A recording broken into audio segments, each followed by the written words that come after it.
in 1981, when the Lincoln Institute was actually in a different location.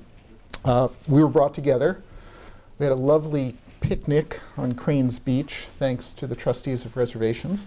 And at the very end of that meeting, we created something called the Land Trust Exchange, which was initially housed and staffed by the Lincoln Institute, quickly figured out how to rent space from the Appalachian Mountain Club on Joy Street, and took off. And a number of years later, someone came up with the great idea of changing the name to Alliance. But other than that, it really was Lincoln Institute's efforts in support of Kingsbury in bringing practitioners together that created the Land Trust Alliance. I've had a long history with land trusts. I kind of feel like I grew up with land trusts. And land trusts to me are one of the more interesting ways that collections of people, particularly communities, have figured out ways to actually affect land use in the United States. We do have land use regulations at the local level and the state level and to some extent at the federal level, but they haven't worked all that well, or they don't always work perfectly. So starting with the trustees of reservations and going up until now in the states, there are approximately 1,700 land trusts in business. About 1,000 of them, maybe a little more, are members of the Land Trust Alliance. And what I have done, I did get this nice award from the Land Trust Alliance, and this award comes with a great fellowship from the Lincoln Institute, was spend much of the last year using my networks and other people's networks and other people's networks of networks to connect with non-governmental organizations scattered around the globe who in some way, shape, or form are affecting the use of private land. And we all need to relax. I think everybody here is from the United States. If we're going to use in our mind the box that is the American Land Trust model and think that we can export that or find things that are remarkably similar to that around the world, you're all going to be real disappointed. And while there's great strengths associated with the American Land Trust model, it is not always appropriate, relevant, credible, or even comfortable to use that model in other countries. And probably the biggest distinction comes in the area of perpetuity, permanence. And I went out and said, well, gee, I'm just going to look for NGOs that have permanent control or influence over private land. That's a really short list once you get of England and Australia and New Zealand.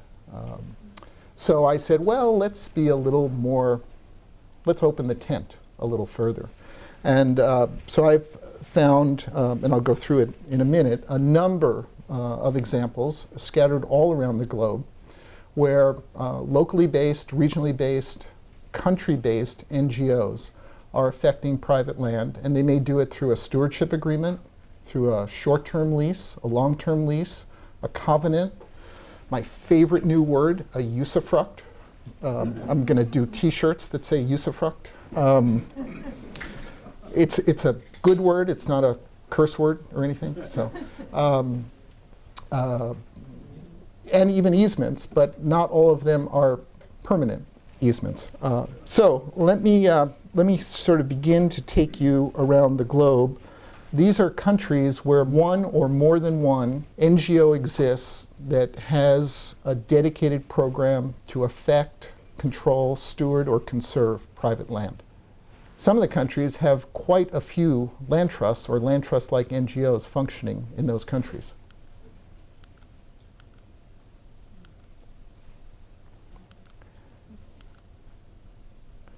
These are, actually Australia gets credit for two national associations. There's the Australia Land Conservation Alliance and the Australia Council of National Trusts. But these are the actual organizations within countries that have collections of NGOs that focus on land conservation. And some pass or go beyond individual country boundaries. I mentioned Cranes Beach. Their real name, but they changed it, was the Trustees of Public reservations, but then the unwashed masses would be, no. But they changed their name. And that really was Charles Eliot Jr.'s brainchild, but it really was the first land trust in the world.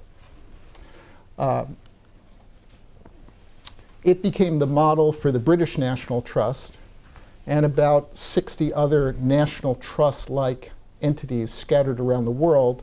The majority of those, however, are historic preservation organizations, not land conservation organizations. Because Laura and Henry are here. I couldn't forget my friends in Connecticut. And even though it's the very beginning of the 20th century, the Sempervirens Fund.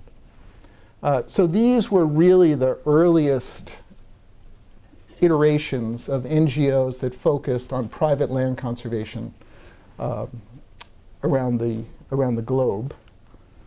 A lot of things happened over the next 75 years, so we'll start to populate the globe. I found a group that no longer exists, but was in business for a little while in France. The Nature Conservancy in Canada. These are some of the groups in Australia. And here's where we are today. There are 74 countries that have land conservation NGOs that are effectively dealing with private land conservation matters in each of those countries. It wasn't by accident that we just went into the Lime Timber Company photo library and picked out this very scenic property with these large lakes. This is the Canuck Montebello property in the southwest corner of Quebec. And on December 23rd of last year, so a little more than a month ago, this property, 65,000 acres, was acquired by an investment partnership composed of the Lime Timber Company, the Nature Conservancy of Canada, and 4 local investors. It was property that was formerly part of the Canadian Pacific Railroad Company, then part of the Fairmont Hotel chain. It was declared surplus by the Fairmont Hotel. It was costing too much for them to operate it as a hunting and fishing reserve. But it had been in sort of the site. It has been a target for the Nature Conservancy of Canada for the last 25 years. It just had never been available to be acquired for conservation. For those of you who know how stingy the Lime Timber Company is, we immediately fell in love with this opportunity, but we didn't want to pay the gigantic values with all the lake frontage in the northeast corner of the property. So we found 4 local investors who just happened to be, 3 were Canadian billionaires, one wasn't quite a billionaire, but extraordinarily wealthy, who all happened to have cottages in that corner of the property. So they became the local investors and politely overpaid dramatically for that portion of the property. And we bought the other 52,000 acres. And the way we did that is we acquired it with an option running to the Nature Conservancy of Canada.